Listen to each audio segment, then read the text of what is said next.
Et salut à tous, c'est Virgile. Aujourd'hui, on se retrouve pour une nouvelle vidéo. Alors, c'est pas très bien éclairé, on va pas voir grand chose. Voilà, pour l'avant-première de Creed 3, mesdames et messieurs, au Grand Rex. Voilà, je montre pas parce que c'est trop éclairé, on verra rien. Mais c'est encore un nouveau film exceptionnel en présence de Michael B. Jordan qui sera présent ce soir au Grand Rex. Voilà, je vais vous accompagner encore pour ce film qui risque d'être fou. Donc on se retrouve comme d'habitude à l'intérieur et tout, ça va être incroyable.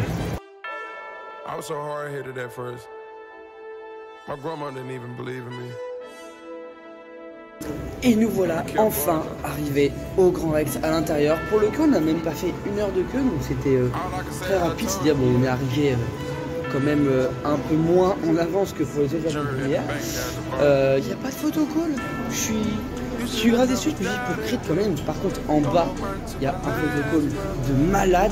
J'essaierai de voir si je peux passer récupérer la story du Grand Rex, mais elle est de ouf. C'est une sorte de ring, je crois, je l'ai bien vu.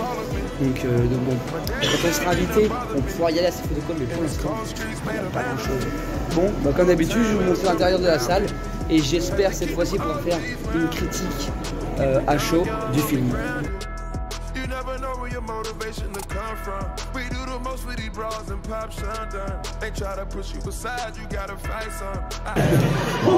Allez, c'est un grand moment. Qui est avec nous ce soir? Je le dis. Allez. Il le dit ou pas? Vous voulez le voir? Il faut quand même qu'on montre qu'on vient d'une putain de ville, qu'on vient de la ville lunaire. Donc, est-ce que vous pouvez faire un putain de bruit pour Michael B. Jordan?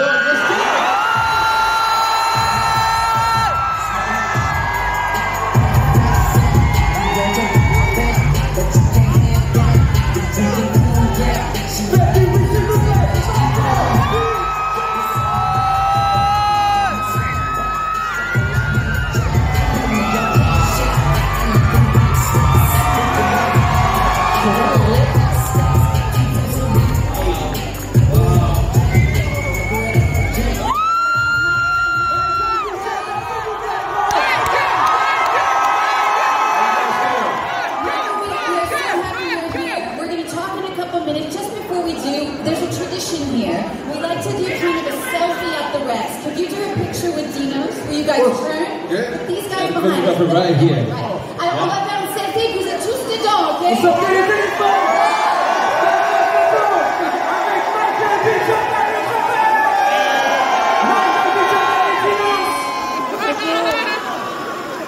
le Grand Rex! En direct du Grand Rex!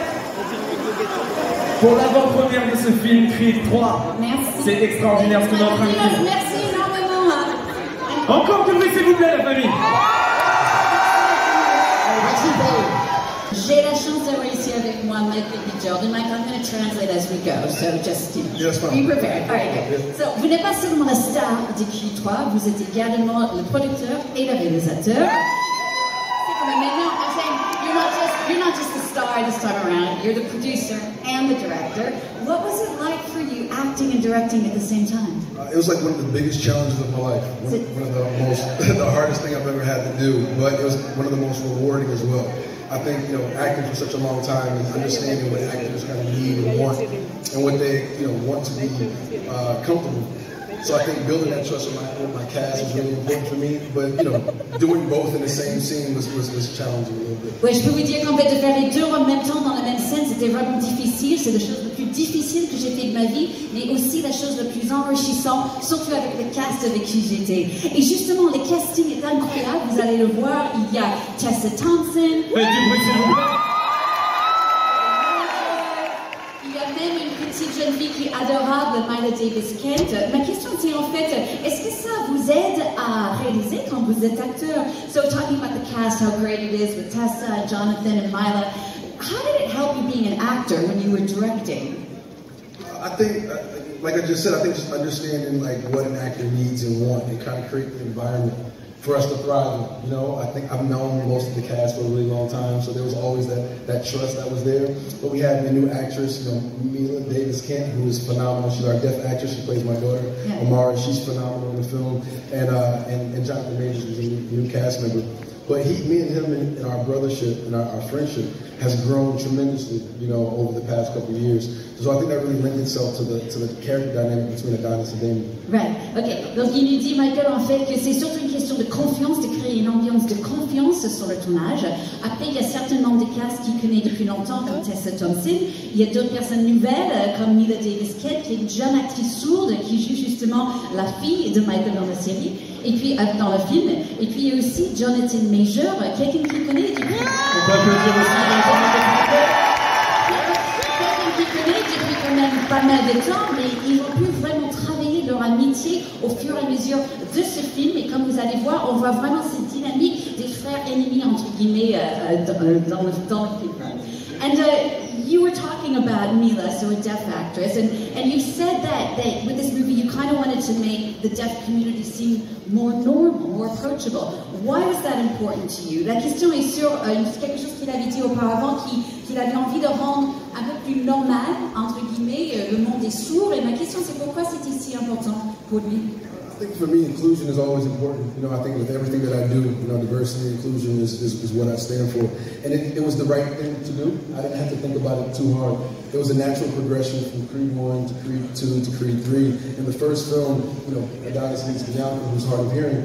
You know, we have a child in Creed 2, and, you know, in Creed 3, you know, we are a deaf family. And I wanted to normalize that and what it was like for somebody who was born here, who had to learn ASL, but just that respect between those communities.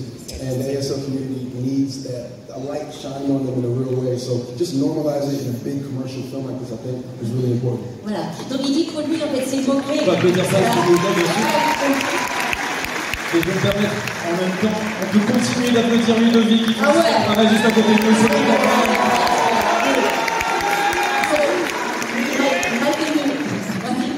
Comme il disait, en fait, pour lui, les mots-clés sont bien sûr l'inclusion et la diversité. En fait, aussi le fait qu'on a vu dans le dernier film, il y avait justement sa femme, Bianca, qui avait déjà les problèmes d'audition. Et puis dans le deuxième film, Creed 2, ils ont eu un petit bébé. C'était une logique normale d'avoir dans ce troisième film une jeune fille sourde et qui sont devenues une famille sourde. Et pour lui, il a juste envie de mettre une lumière un peu sur le fait de cette communauté des sourds, entre guillemets, et de les rendre plus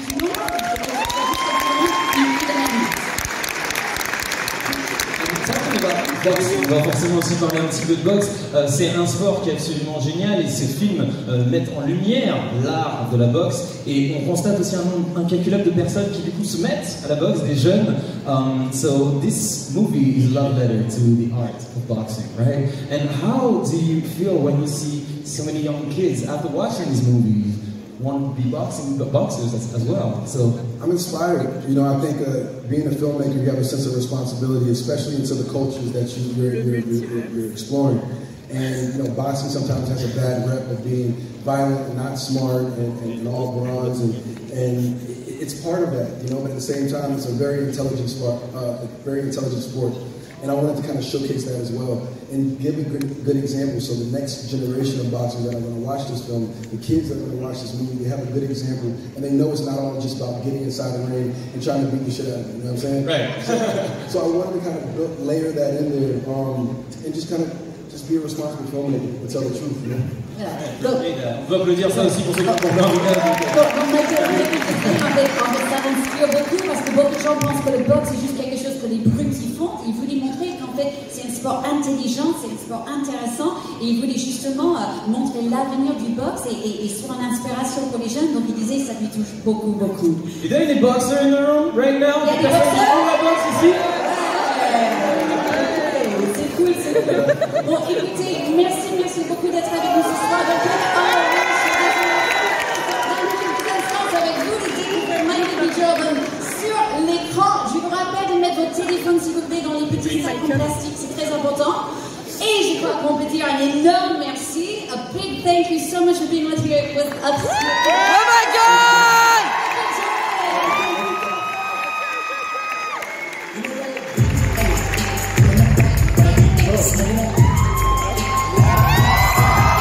Ça y est, on vient de finir l'avant-première de Creed, qui était, on peut se le dire, incroyable.